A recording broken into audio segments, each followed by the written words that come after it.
Hello Andy, I am Dr. Harika, ophthalmologist from All India Institute of Medical Sciences, New Delhi. I am specialized in eye plastic surgery, ocular oncology and facial aesthetic. So I am available with all these services at Eye Focus Eye Hospital, Vijayawada.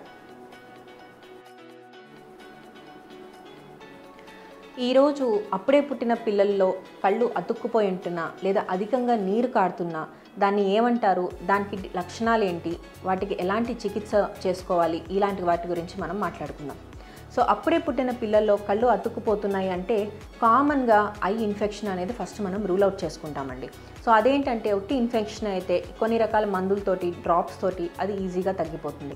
అలా కాకుండా కొంతమందికి కంటి నుంచి ముక్కులోకి వెళ్ళే ద్వారంలో ఏదన్నా black ఉంటే, ఒక సన్నటి పొర లాంటిది ఏదైనా అడ్డుంటే నీరు లోపలికి ట్రావెల్ అవ్వకుండా బయటికి తన్నేస్తూ ఉంటుంది. అదే క్రమంలో ఇన్ఫెక్షన్ లాంటివి కూడా మనం చూస్తూ ఉంటాం. సో ఈ సమస్యకి మనం పేరెంట్స్కి మసాజ్ అనేది ముందు మనం ఎక్స్ప్లెయిన్ చేస్తాం. సో అలా మసాజ్ చేయడం వల్ల అది సన్నగా పొరలాగా ఉంటుంది కాబట్టి మ్యాక్సిమం కేసెస్లో అది తొలగిపోయే అవకాశం ఎక్కువగా ఉంటుంది. ఇది ఎప్పటి వరకు ఇలా మసాజ్ కంటిన్యూ చేయొచ్చు? యూజువల్గా 9 months వరకు మనం ఆ మసాజ్ అనేది కంటిన్యూ చేయమని చెప్తూ ఉంటాం. మసాజ్ కనుక డాక్టర్ ప్రిస్క్రైబ్ చేసినట్టు కరెక్ట్గా చేస్తే ఆ సమస్య దానంతట తొలగిపోవడానికి 90% అవకాశం ఉంటుంది. అలా కాకుండా అది మసాజ్ సరిగ్గా చేయకపోయినా లేదా సమస్య తీవ్రత ఎక్కువగా ఉన్నా అప్పుడు మనం వేరే ఒక చిన్న ప్రొసీజర్ చేసి ఆ అబ్స్ట్రక్షన్ ఏదైతే ఉంటుందో దాన్ని మనం రిలీవ్ చేసుకోవాల్సి ఉంటుంది.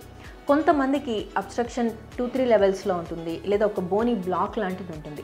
వాళ్ళకి మాత్రం ఈ చిన్న ప్రొసీజర్ చేసినప్పటికీ మనకి సక్సెస్ అనేది కంప్లీట్గా రాదు.